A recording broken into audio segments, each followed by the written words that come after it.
Oke ya, kita mulai dari prepare-nya. Kita punya prepare UTS genap kelas 11 pastinya ya. Nah, ini kelasnya saya gabung jadi 3 kelas menjadi satu karena ini kelas prakering yang bisa dilakukan pelajarannya di waktu malam hari gitu. Jadi nggak apa-apa. Kita fokuskan untuk hari ini untuk 3 kelas semuanya pastinya. Oke, nomor 1 diketahui kalau ada suatu kubus seperti ini A, B, C, D, E, F, G, H. Kemudian rusuknya adalah 5. Nah, sekarang pertanyaannya, kamu disuruh nyari yang namanya poin A, yaitu jarak titik A ke B. Jarak titik A ke B, kalau kamu bisa bayangkan, ini adalah rusuk kubus itu sendiri.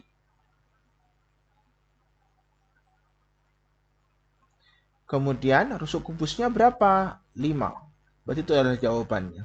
Jadi kamu yang penting kamu tahu kalau A ke B itu adalah rusuk kubus.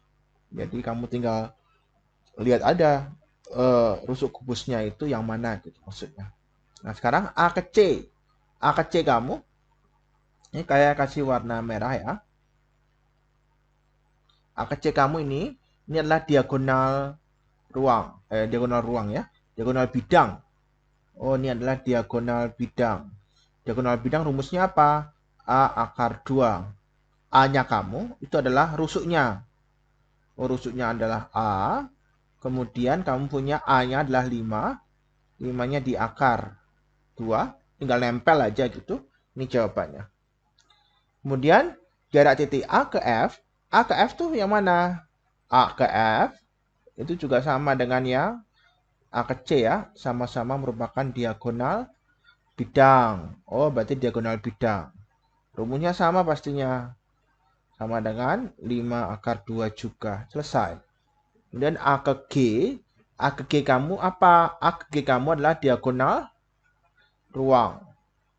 Berarti rumusnya adalah A akar 3. Oh, jadinya 5 akar 3. Selesai. Jadi, cepat sekali kan ngerjain seperti itu. Jadi, kalian cuma perlu tahu benar-benar nggak tentang unsur-unsur yang terdapat pada kubus itu sendiri. Baik dia ada rusuk, kemudian ada diagonal bidang, kemudian ada diagonal ruang. Nah, sekarang dari situ untuk nomor 2-nya diketahui kubus ABCD EFGH dengan rusuknya adalah 8. Jika titik O ada tepat di antara titik E dan F, tentukan jarak titik E ke O. O-nya terletak di antara E dan F. Kamu disuruh nyari jarak E ke O. E ke O itu artinya O-nya itu terletak di antara E dan F. Tengah-tengahnya pastinya. Oh, berarti EO-nya jadinya berapa? EO-nya adalah setengah dari EF. Setengah dari EF-nya berapa? Itu rusuknya EF ya. Jadi dikali 8. Jadi setengahnya 8 adalah 4. Itu yang pertama. Yang kedua adalah saya ambil gambarnya lagi ini. Saya copy gambarnya. Saya pastekan di sini. Diperoleh ini gambarnya ya. Ada di sini. Yang kamu bisa perhatikan. X-nya di antara E dan G.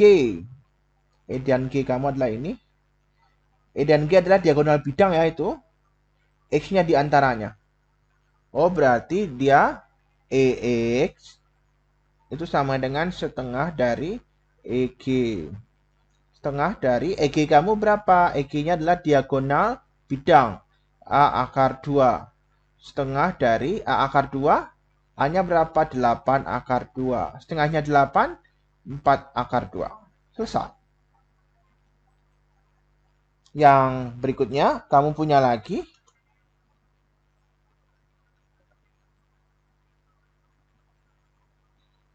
Ini gambarnya.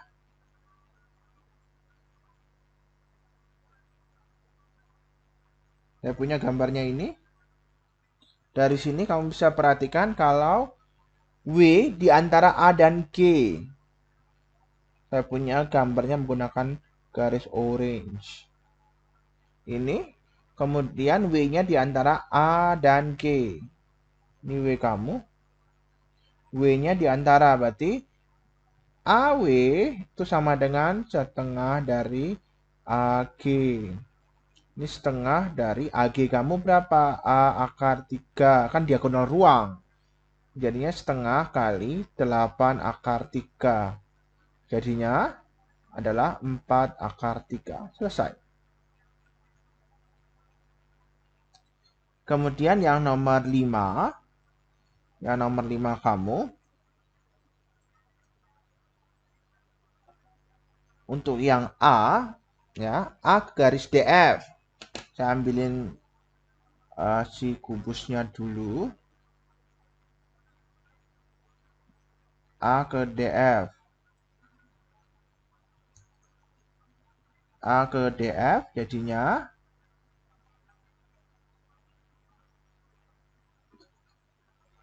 A ke DF ini. DF-nya kamu ini. A ke DF, kalau kamu misalkan nggak kelihatan ya bentuk seperti ini ya. Kalau bisa kamu bayangin, bidang AFGD itu adalah persegi panjang.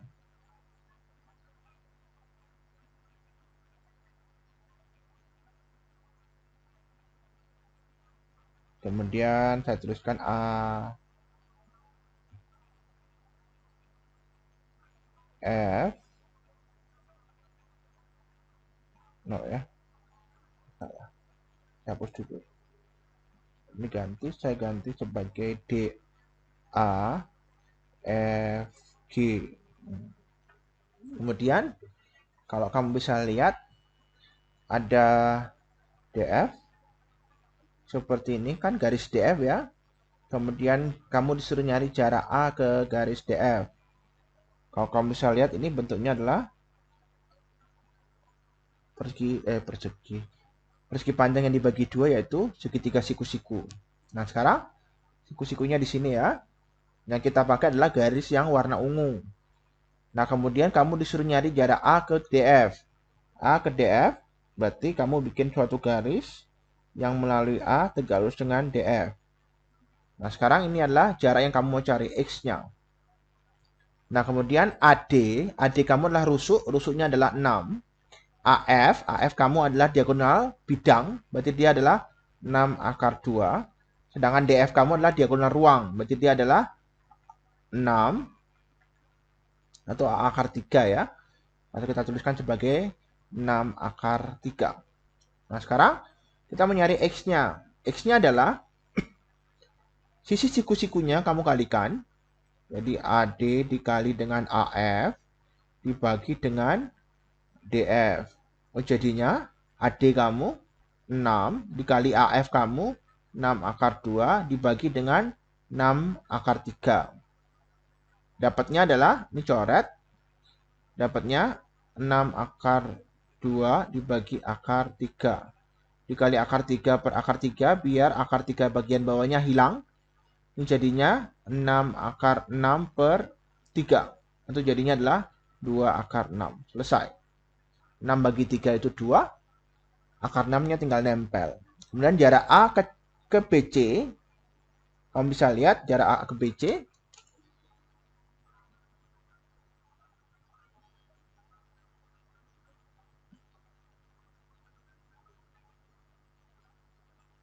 Jarak A ke BC.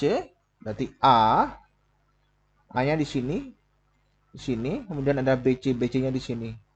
Yang namanya jarak A titik ke garis, itu kamu bikin suatu garis yang melalui A tegak lurus dengan BC. Kamu bisa bilang adalah ini. Padahal ini itu adalah X-nya. Nah, X-nya itu apa? AB. AB-nya itu siapa? Rusuk dari si kubus itu sendiri. Rusuknya berapa? 6. Itu jawabannya. Jadi, tegak lurus dulu. Baru kamu tahu kalau itu adalah jaraknya. Kalau A ke BG,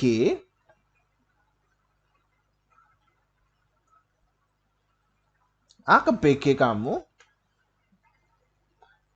adalah ini.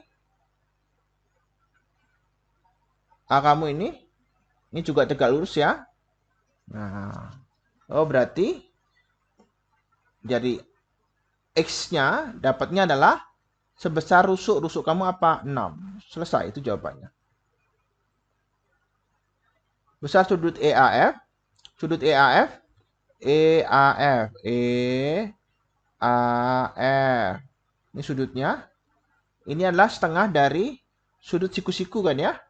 Oh, berarti sudut EAF setengah dari sudut siku-sikunya yang ada di A. Jadi sudut siku-siku itu berapa? 90 derajat. Ini jadinya 45 derajat. Sudut EAB itu jadinya EAB kamu, EAB. Ini siku-sikunya ya malah ya. Oh, berarti adalah 90 derajat. Jadi kamu harus benar-benar paham dengan sudut seperti itu. Oke, sudah? Dari sini kita ke nomor 6. Sebut dan gambarkan macam-macam kedudukan titik terhadap garis. Titik terhadap garis ada dua tipe. Yang pertama, ada gambar yang seperti ini. P terletak di garis AB. Berarti misalkan ada AB, kemudian P-nya di sini. Jadi P terletak di garis AB. Yang kedua, ada P terletak di luar garis AB. Di atau pada itu sama ya nanti. P terletak pada garis AB, di garis AB sama. P terletak di luar garis AB, berarti misalkan saya punya gambarnya. Gambarnya adalah AB, kemudian P kamu terletak di luar. Ini P kamu. Oh, dia terletak di luar. Itu. Terletak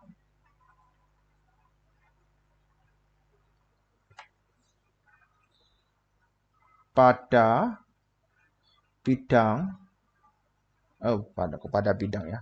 Terletak di luar ya.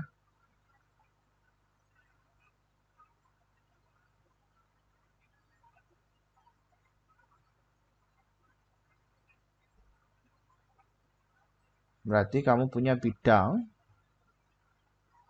kemudian ABCD, dan P-nya terletak di luar. Itu. Itu ada dua tipe, sama dia keluar semua juga. Kemudian yang nomor 8, ada kedudukan garis terhadap bidang. Nanti ada beberapa tipe juga. Yang pertama, bentuknya seperti ini.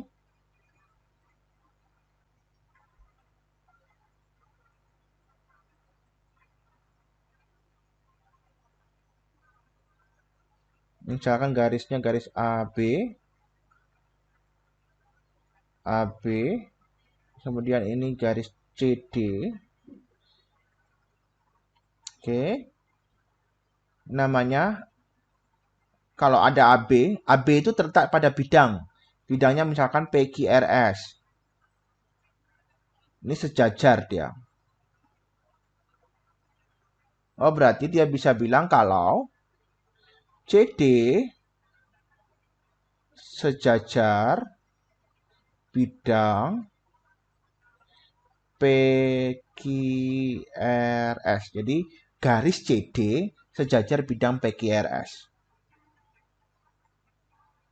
Karena AB terletak di PQRS, maka kalau AB sejajar CD, maka CD juga sejajar dengan bidang PQRS gitu bahasanya. Nah, kemudian ada lagi yang lain. Yang lain itu adalah ini. Kamu punya ada bentuk seperti ini bidangnya. Kemudian ada garis yang terletak pada PQRS. Kemudian ada garis lagi yang menembus PQRS. Misalkan ini garisnya adalah PQ. Oh, bukan PQ ya, sama berarti.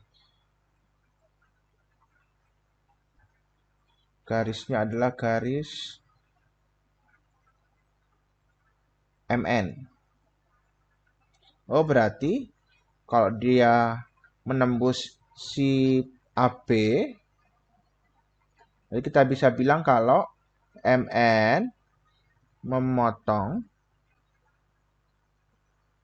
bidang PQRS. Gitu. Memotong. Nah, sekarang kalau bidang ada dua juga nanti. Yang pertama bidangnya itu seperti ini.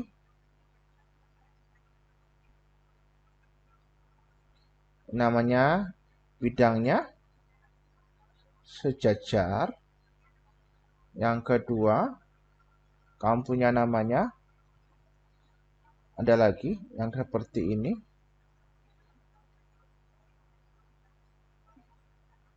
Nah, bidangnya berpotongannya di sini. Jadi bidangnya